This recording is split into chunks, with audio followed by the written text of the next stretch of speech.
up, y'all? It's Guianna here with another concept video. Today I'm going to be talking about sobriety and all of the pre-existing or newly acquired habits and addictions that happen in sobriety, or rather the awareness of them happen in addition to, things that come up to replace drugs and alcohol when we no longer have those things to manage our emotions. So before I get into it, I want to thank my patrons, Kim, Lauren, Ricky, and Zayanya. Thank you so much for being on board with me and trucking along thus far. We're coming up on a year soon in the summer. So thank y'all for being a part of this journey. And if anyone else who is not currently a patron of mine on Patreon is interested in becoming one, I will drop the link in the description. You'll have access to the full length of these concept videos, song covers, original music, whether it's performed live or in download form, in addition to visual art and some other stuff. So yes, if you're interested, please feel free to jump into that description link and check it out. Yeah, let's get into it. So I'm going to be sharing, from my perspective, just like all of the videos, unless I'm specifically talking about something that required like some kind of research. I'm just talking about things that I've experienced personally, and I'm definitely interested in hearing what other people's experiences are in sobriety. So this first addiction is with food. Now, my food addiction existed long before I ever had a drink or a drug. It was pretty second nature. I grew up in a home where food was definitely used to manage emotions.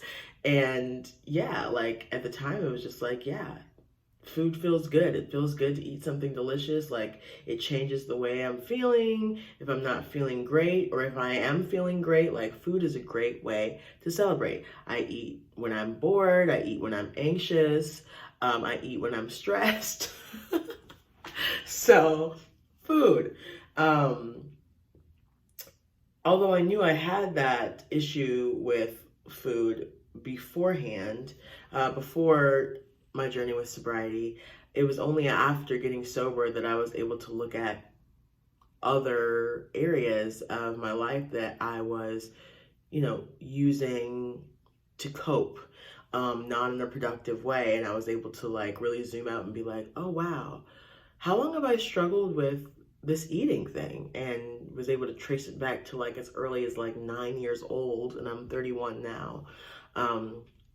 So food addiction. The second one is, since I was 15 up till present day, it's all good though, codependency in relationships. And this is not just romantic relationships. This is friendships, sometimes business partnerships, family members, really even sometimes strangers I meet. Like it doesn't matter. Just like human interaction, codependent human interaction. Now, codependency is a pretty broad, there's a pretty extensive codependency umbrella.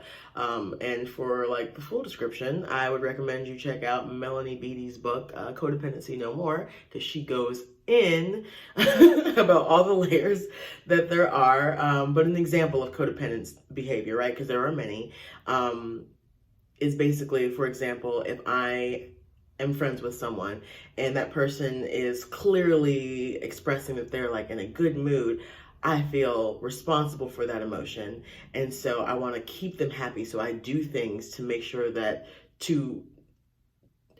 I tell myself in my mind that the things that I'm doing are going to contribute to the continuation of this friend's joyful mood. And on the flip side of that, when my friend is not in a good mood, I feel like it's my fault. And so I try to do things to shift this friend's mood. That's codependent behavior. The healthy thing would be to let my friend feel however they're feeling, and I get to feel however I'm feeling, and we get to coexist. And there's so many examples of codependent behavior, but I was able to really see how my codependency flares up in my